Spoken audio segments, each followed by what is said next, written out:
Goblin Slayer by Kosuke Kurose, if that's how you pronounce his name. And that's the artwork, original story by Kuma Kagyu, character designed by Noboru Kanatuki. So, this is my first manga in years, because I used to collect them, and now I don't anymore because I have a family, so therefore money doesn't really go on books. However, I had heard about this one, it came highly recommended, spoke to me on many levels: blood, guts, killing, boobs, and yeah, so that's just me. I'm a very simple man, simple pleasures. And it's decided to take a dive. So, without further ado, we're going to get into this book here. So, basically, it's about this guy here, the Goblin Slayer, who specifically kills goblins, hence Goblin Slayer. This young girl here is someone he rescues out on her first mission with a bunch of other no-hopers. So, here we go. A couple of pages inside it, we get a little bit of artwork, which is kind of cool. Little look at what happens before she's about to get bushwhacked. He comes in and saves the day. That's your typical steel-armoured bastard. Anyway, so Adventurers Guild, where people sign up for quests and get money and shit like that for all their good work. So we go along, this girl decides to find out what's available, and she meets up with this group. So you got this dude in the front who's a total prick, if you ask me. He's got absolutely no fucking idea what he's doing. Going after goblins, who are very individually very easy. However, when they form a pack, yeah, they're fucking deadly. And of course, this guy's got a lot. He's spouting piss and vinegar, so you know, not much hope there. You got this mage here with the hat on. Obviously, you can tell it's a mage. No one wears a hat like that, and if they're not a magic user of some sort. Also, she's got a mighty fine pair of tits. So carrying on, you've got this unarmed combat fighter, who actually looks like a bit of a wuss, really. A lot of bravado. And the guy with the sword is being, you know, kicked in the face because he's a twat. Anyway, carrying on. They get into the tunnel, they see this little thing to do with goblins, little goblin warning sign. And it all just sort of goes tits up from there. So on and so forth. The goblins attack. Just in case anyone hasn't read this book and was planning to, I'd recommend you read my review of it afterwards. Spoilers! So you got the girl there with the hat on, burning one of them, but then getting caught out because she's too slow, and wizards and magicians and sorcerers have to take fucking ages to get any spell going. So slammed her down, her boobs are flopped up, and that's her knees. If they're her knees, they're very close up. If they're her boobs, they are absolutely huge. Anyway, so carrying on, yep, lot of spouting shit. She's going to get her head kicked in. She goes absolutely crazy when they break her staff. Gut stab, not much fun, very painful. And here comes the young guy with his sword, swinging it everywhere, absolutely everywhere. And here's a little story of him listening to a couple of guys about their adventures and how they nearly got killed, and luckily they survived because they'd been through enough already. Oh, look. He gets stabbed in the leg, and he gets his sword stuck in a wall. Sword fighting 101. Have enough room to swing your sword. Ah, butchered. And of course, the unarmed combat girl is very pissed off. Goes absolutely berserk, starts kicking everyone's head in, until she meets this big ugly bastard, a hobgoblin. It smacks her against the wall, and yeah, be prepared for this. Yep, they strip her, and they're going to do unspeakable, horrible things to her, which is pretty harsh. So I'm not going to go into too much detail in that because of respect for the character. And she goes running off with the other mage user who's been stabbed in the gut, while they have their way with the unarmed combat fighter.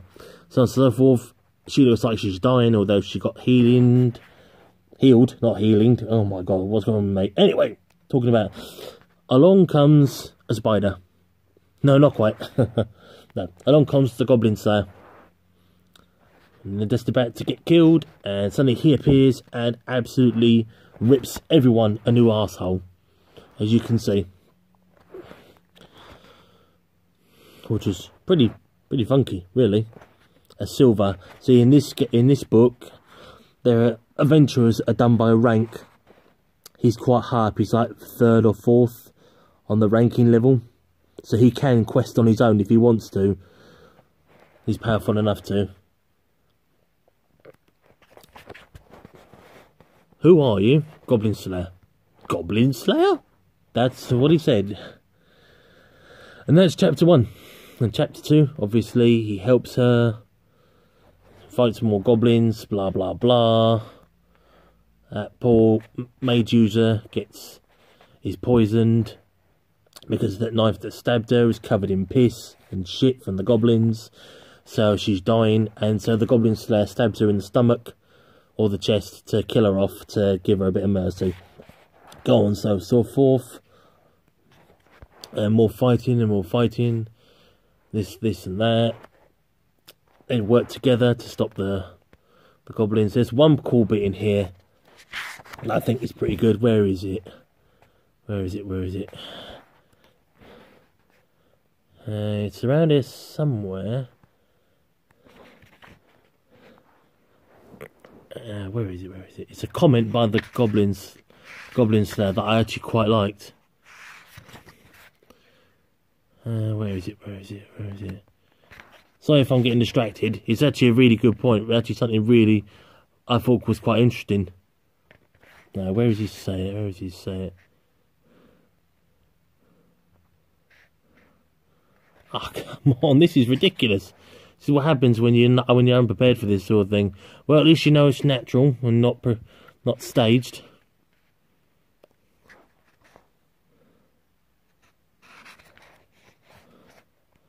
Where is it?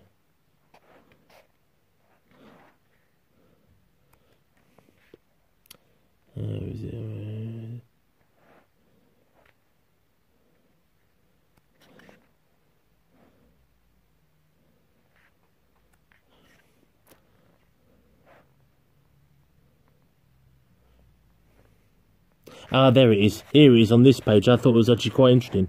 See what he says there? He says, "What about your sword?" He said, "It's caked with blood and fat. I can't use it anymore." Now, I thought that was really interesting because I've never actually imagined that. You know, when you think about it, when you're stabbing things constantly in the stomach, that's where all the fat's stored, isn't it? And if it's caked in blood as well, it's thickened, it's making it sluggish, it needs to be cleaned properly and then resharpened.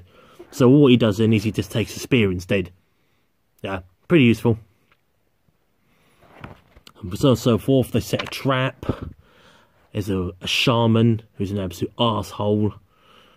And it goes on back and forth. They rescue these girls from a village who were kidnapped, and also the unarmed combatant who fought earlier on and got absolutely destroyed by the hobgoblin. As you can see, the hobgoblin's running after it. Blah, blah. Set a trap, and boom! Right in the back of the head. So, carrying on. More violence. She's absolutely distraught and mentally broken down, and I don't blame her. It's bad enough to be raped by a human, but to be raped by a bunch of goblins? Yeah, I don't think anyone will come back for that. And the Goblin Slayer knows that the shaman is still alive. It smashes his head to pieces, as you can see. Eyeballs as well. Yummy. Run back and forth, and of course they find goblin babies, and the Goblin Slayer unfortunately says that the girl is upset that he kills the children. Says, what happens if the goblins could be good? Goblin Slayer says something like, well, there might be good goblins, but I've never met any good goblins because they're all monster horrible bastards. There you go. And kills them all. It's a bit harsh, but yeah. War's not very nice, is it? So that's the unarmed combatant. She's absolutely broken mentally. She'll never be the same again. Poor girl. And they decide to work together. The young girl and, of course, the Goblin Slayer. So back and forth. We have this character here, this young girl in the next chapter, who is got some absolutely amazing curves. But what do you expect from a manga? Anyway, she's actually, you find out by the end of this that she's actually a friend of the Goblin Slayer. Much further on, and there's a lot of very small beginnings of this story. So I'd recommend this because it is uber violent. If you enjoy violent manga and you're not squeamish, I'd recommend it. It's different in that respect. There is a little bit of thought to it, you know, incorporating a bit of fantasy element to it. I enjoyed it. Yeah, as I said earlier on, it spoke to me on many levels. I like a bit of bloodlust when it comes to reading manga. It's just one of those things. Anyway, so I recommend this book, and if you're very lucky and I get the second volume, I might just review that one as well. And if I don't, I don't. You have been warned, and you have been advised to pick up Goblin Slayer. Thanks for watching.